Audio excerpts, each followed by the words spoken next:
5, 4, 3, 2, 1. This is the CTS podcast, a podcast where we talk about politics and a number of different international and domestic issues relating to politics. But not limited to. Yeah, not necessarily limited to politics, but that's kind of our vibe. So lots of stuff has been going on. I think a big thing I've been following fairly closely is this Carrie Lake stuff in Arizona. I don't know if you've been watching. Not a ton. So not she since lost the the election. gubernatorial election, which I think surprised everyone because the polls had her like kind of crushing. Yeah, it was really close though. It was really close, and her opponent didn't do hardly any campaigning, which is also weird. I think Arizona just in general is really flipping to a more blue state.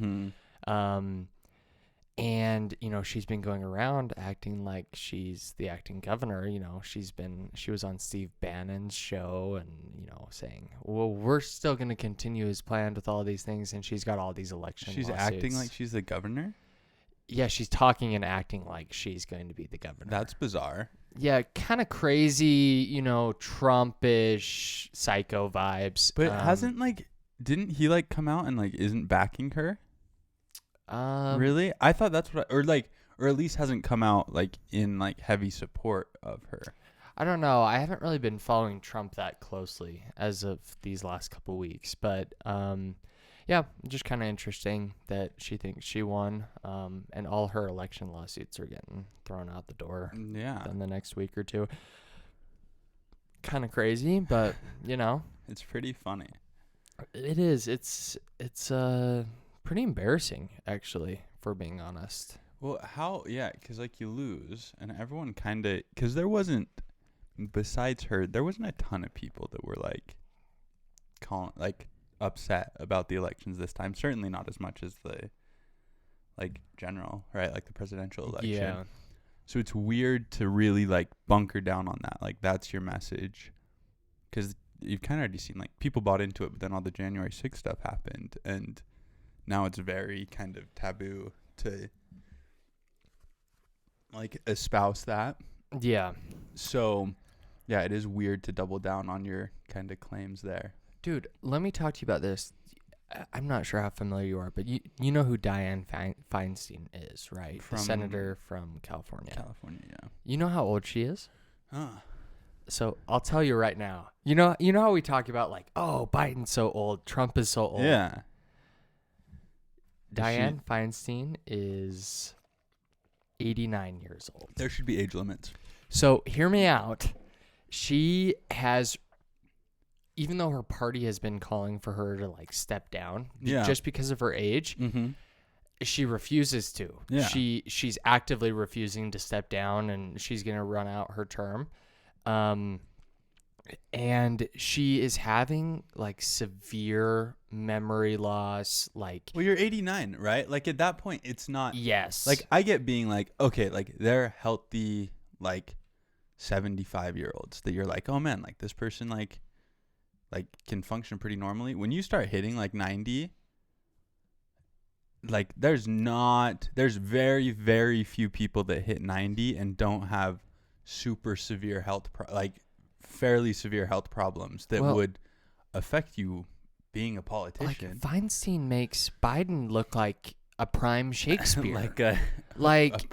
I've never seen anything like it. And you have members of her own caucus that are like, you're too old. You need to step down. She can't. She's having like really bad trouble with, like I said, memory loss, you know, kind of staying on track with ideas, moving subjects. And it's like, you're 90 years old. Like, I don't blame you. You're old. Yeah.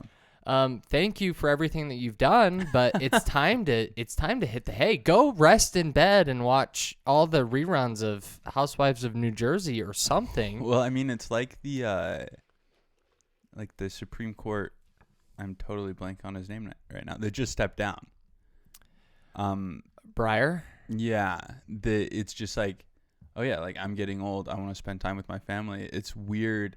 I don't understand the mentality of I'm going to cling on to this for. Or Ruth Bader Ginsburg. How old was she? Oh, Yeah, and she like kind of like screwed up the like she could have, if she just stepped down when they wanted her to. Yeah. Like you wouldn't be dealing with the kind of Republican majority in the court. Yeah. They so I want to get your take on this. This is a pretty big Supreme Court case that's going on right now. It involves a website designer that doesn't want to produce websites for gay couples that are getting married. Mm-hmm. And in Colorado, you're not allowed to discriminate based on that. So her argument to the Supreme Court is, well, I am not compelled to do this speech, website creation, because I'm protected by freedom of religion and freedom, the freedom of, oh my gosh, I can't even think of the name. Anyways, she's protected by the First Amendment. She appealed to the Supreme Court, and the Supreme Court has been, kind of going back and forth, and they haven't made a decision yet, but I've just been listening to the oral arguments. And one of their big oral arguments from Colorado's side is, well, the actual creation of a website is not speech, right? Because it's all template based. So when you go and you plug in like a template and there's no words or anything like that, there are ways to make it work that doesn't violate freedom of speech. But I wanted to get your take. Does freedom of religion protect the plaintiff in this case from having to create a website for a gay couple? Do you agree with that? I think that's a trick. Like those ones are always weird because it's like the cake maker, right? Like the cake maker, a very similar case. Yeah, it is weird. Like, what are you compelled to do? Because at the same time, you have like, right? Like you walk into stores and it's like, we reserve the right to refuse service to anyone. Like that's a thing. But then there's also like protected, like things that are protected.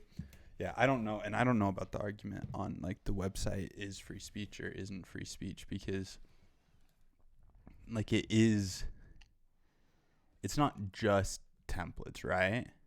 No, I wouldn't think so. Like it's not just templates, because if it was just templates, then like what's the point of hiring a website designer? Like you're hiring a website designer for a reason, a specific website designer for a reason. So I don't know. Either way, I don't think it doesn't make sense to me to refuse like service, but at the same time, I don't know where I stand on like Colorado's argument that, oh, well, that's not speech, because that to me is implying that you're not putting out anything unique and there's nothing like specific about your service that makes it better than anybody else's, because it's a creative endeavor, right? So I don't know. It's a weird one, and probably why it's gone to the Supreme Court is if it was easy to answer, it wouldn't have gotten there.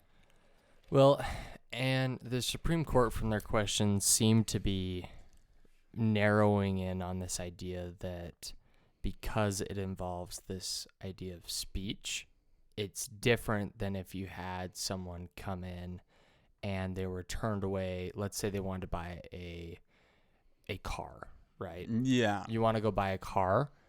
I think the Supreme Court is kind of narrowing in on this idea of, okay, you can't discriminate if they're buying a car, but because they're designing a cake, or because they are designing a website. You're creating something. You're creating something, and that in and of itself is like you're talking. I mean, it's an expression.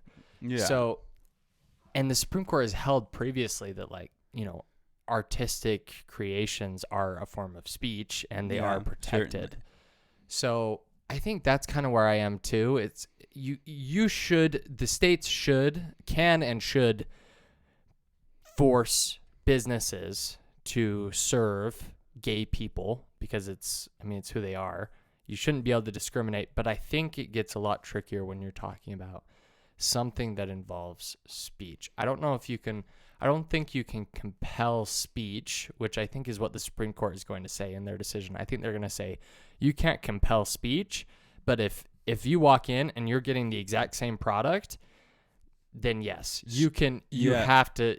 In Colorado, you would have to sell. Yeah, and like if I commission an art piece and say I want you to put this in it, like this is what I want you to do, like it seems reasonable to me for the artist to be like, if they object to what I want in the art piece, like that the artist should be able to refuse that service. Like think about this as an example, and I'm not comparing the two because I think they're wildly different, but let's say that someone came in and they wanted like a swastika on the art. Yeah. Like the artist has every right to say, I'm absolutely not painting that, or some other white nationalist symbol. Like, but that's the line that I think the Supreme Court's debating, right? Like that's probably their argument. Is like, okay, where does it stop?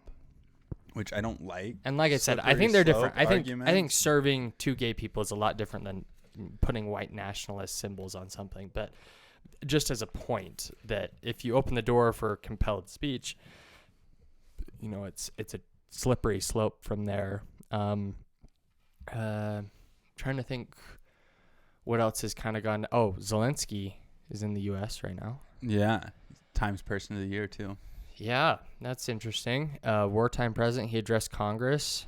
The U.S. has come out and said they're going to give Ukraine Patriot missiles, which Ukraine has been asking for a while. Forever. Yeah. Forever. Pretty crazy. And Ukraine has been hitting Russia on their own turf these last few weeks.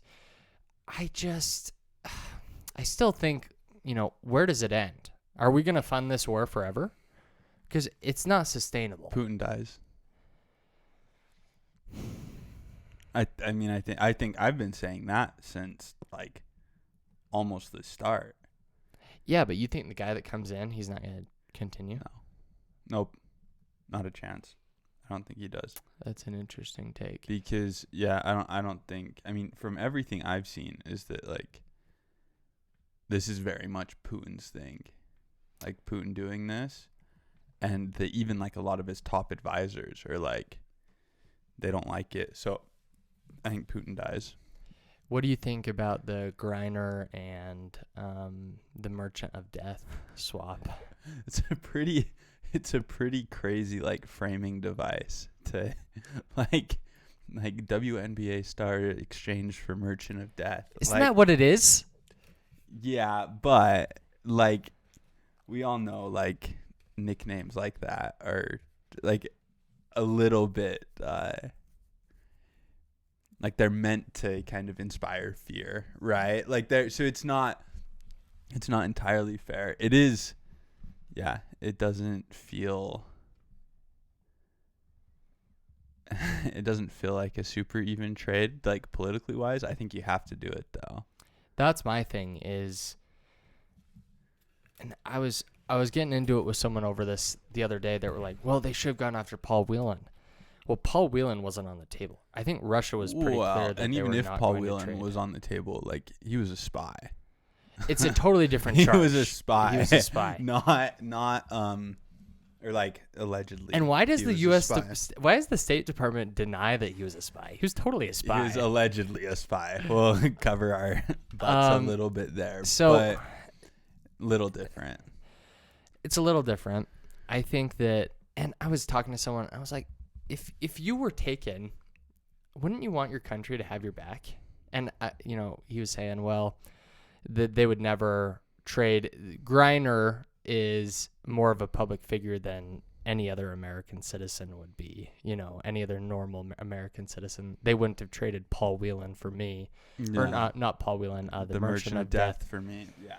But, I mean, it goes to a larger point that she's a U.S. citizen. You kind of have to do it. I mean, you don't really have a choice, right? It's very public, and I think, like, everyone making this big deal about, this Merchant of Death guy, like, some other Russian arms dealer didn't step up and fill, like, it's not like there was this, we got the Merchant of Death, and now, like, Russia's arms dealing has stopped forever.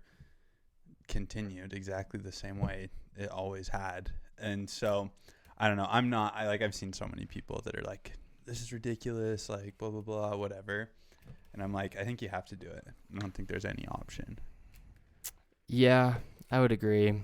I think it's, I mean, can you imagine 8 years for a hash oil charge? Really dumb to bring that with you. Really dumb. Really, really stupid. And I see people saying, well, if you break the laws in a country, you got to face the consequences. It's like, well, you can still say the law is dumb, or you can say the consequences well, is dumb. Well, not even just that the law is dumb. Like, there's, like, people with the same charge that didn't get 8 years in prison, right? Like, there's examples. You can bring up examples. So it was clearly politically motivated. Yeah. So I think as soon as it became, if they had gone, okay, like, usually we give people 3 months for this, and so you get 3 months, I think that's a different story.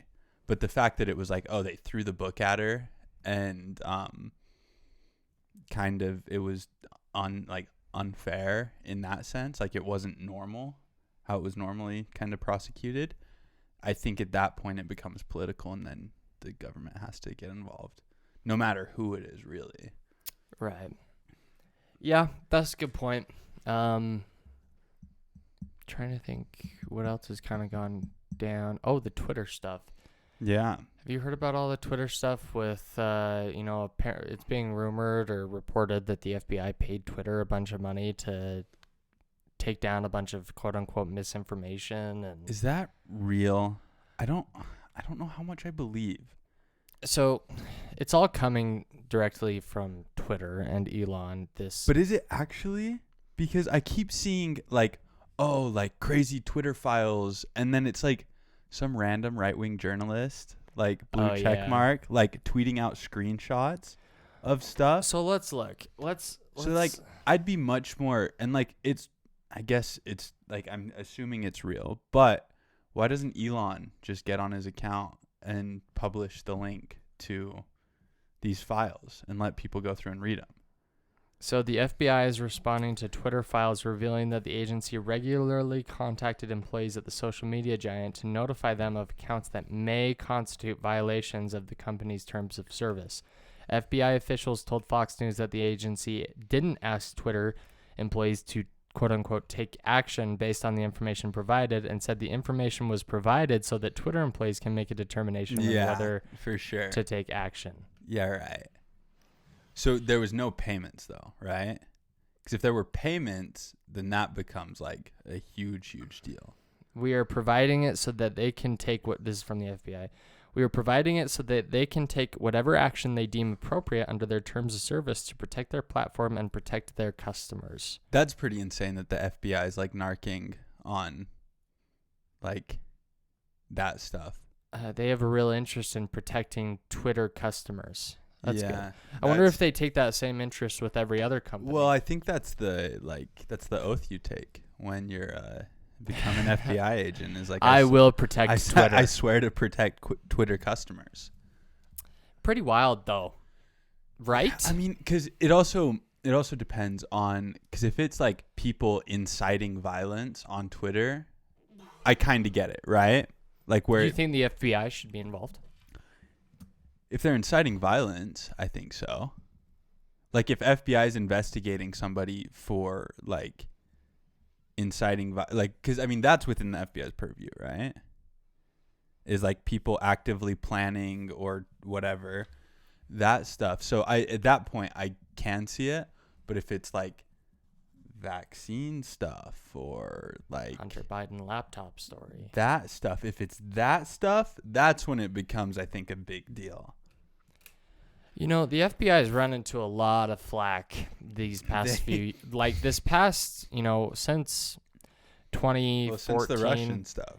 Before that with the Hillary Clinton email stuff. That's true. I mean, they've lost a lot of credibility, and every time you say the FBI has lost a lot of credibility, they say, "Oh, you don't care about the FBI. We have so many hardworking men and women." I guarantee they do. But the FBI has lost a lot of credibility because of some of the stuff that they've done these past 10 years. You can't you just can't really go to a private company and be like, "Hey guys, that's just weird. It feels weird to me for the FBI to go to a private company about a private citizen if all it is, and granted, we don't know for sure. Like, we're just being told that they've done it.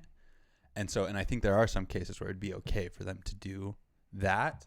But I think the vast majority of cases, they should not be getting involved. Pretty scary stuff. I don't know. I don't like that. I mean, feels a lot like censored media, like state-controlled media. Well, to be fair, I think that's why our videos aren't blowing up on YouTube. We have the FBI watching. Does it not? Does it not feel like state-controlled media? A little bit. And so, because at what point does, if you're getting, because the FBI, there's no oversight there on like making the decision. So if Joe Biden or Donald Trump or Barack Obama comes up to the director of the FBI and says, hey, like, we don't like that this is being said, then the FBI goes to Twitter and says, hey, this probably like violates your terms and like community guidelines.